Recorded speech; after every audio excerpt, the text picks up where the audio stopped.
Domestic battery in Oklahoma generally means an assault and battery committed against a current or former intimate partner, family member, or household member. The charge is different from ordinary assault and battery because of the relationship between the accused person and the alleged victim. If the required domestic relationship exists, conduct that might otherwise be charged as simple assault and battery may become domestic abuse. Assault and battery. Assault and battery must be proven. Domestic battery usually begins with the same basic concept as assault and battery. Assault generally involves an unlawful attempt or threat to cause bodily harm. Battery generally involves unlawful physical contact or force against another person. The state must prove more than an argument, harsh words, or a bad relationship. There must be evidence of conduct that meets the legal definition of assault and battery. This may involve hitting, pushing, shoving, grabbing, slapping, choking, restraining, throwing objects, or other physical contact. Not every touch, argument, or heated encounter proves domestic battery. The domestic relationship matters. The relationship between the parties is what makes the charge domestic. Oklahoma domestic abuse law applies when the alleged assault and battery is committed against a current or former intimate partner, family member, or household member. This can include spouses, former spouses, people who are or were dating, people who share a child, people who live together, former household members, parents, children, relatives, and others who fall within the statutory definition. The state must prove that the relationship qualifies under the law. Current or former intimate partners. Domestic battery can involve current or former romantic partners. The parties do not have to be married. Dating relationships, former dating relationships, co-parenting relationships, and relationships involving people who previously lived together may fall within the domestic abuse statute. This means a case can be charged as domestic even when the relationship has ended. A dispute between former partners may still qualify if the relationship fits the statutory definition. Family or household members. Domestic battery may also involve family or household members. These cases may arise between relatives, people living in the same home, former household members, or people connected through family relationships. Household member cases can involve roommates, extended family, adult children, parents, siblings, in-laws, or other living arrangements depending on the facts.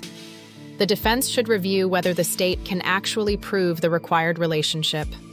Common situations that lead to domestic battery charges. Domestic battery allegations often arise from arguments inside a home, breakups, custody exchanges, alcohol-related disputes, family disagreements, jealousy, financial stress, or calls to police during a heated situation.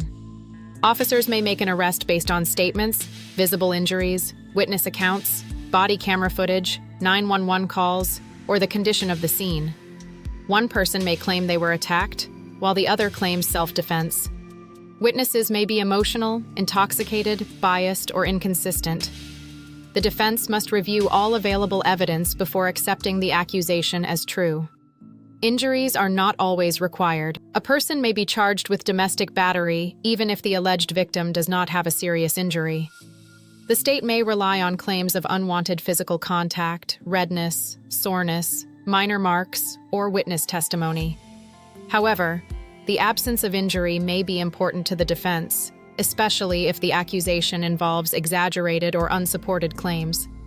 Photographs, medical records, body camera video, and witness statements may help determine whether the physical evidence supports or contradicts the allegation. Domestic battery can become more serious. Some domestic abuse cases involve enhanced or more serious allegations. Prior domestic abuse convictions, strangulation, use of a dangerous weapon, great bodily injury, pregnancy, violation of protective orders, or other aggravating facts can increase the seriousness of the charge. Oklahoma law contains separate provisions for certain domestic abuse offenses, including domestic assault and battery with a dangerous weapon, or by means likely to produce death. Those offenses can carry much more severe punishment than a first simple domestic battery charge. The alleged victim cannot automatically drop the charge. In Oklahoma, once the state files a domestic battery case, the prosecution belongs to the state. The alleged victim may be an important witness, but the district attorney decides whether to continue, dismiss, amend, or negotiate the charge. If the alleged victim does not want to proceed, that may affect the evidence and negotiations, but it does not automatically end the case. Possible defenses to domestic battery. Possible defenses may include self-defense, defense of others, accident, lack of intent, false accusation, mistaken identity, insufficient evidence, lack of qualifying domestic relationship, unreliable witnesses, no unlawful touching, mutual combat, or constitutional violations. No contact orders and bond conditions. After an arrest, the court may impose no contact conditions. These conditions may prevent the accused from contacting the alleged victim, returning to the home, communicating by text, calling, emailing, using social media, or sending messages through other people. Violating a no-contact order can create new problems, even if the alleged victim initiates contact. A defendant should carefully follow all court orders and speak with an attorney before attempting any contact.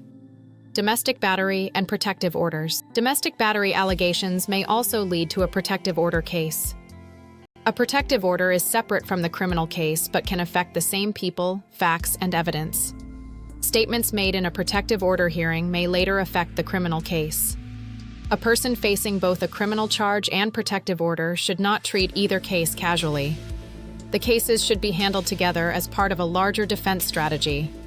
If you're facing charges, you should contact a criminal defense attorney as soon as possible.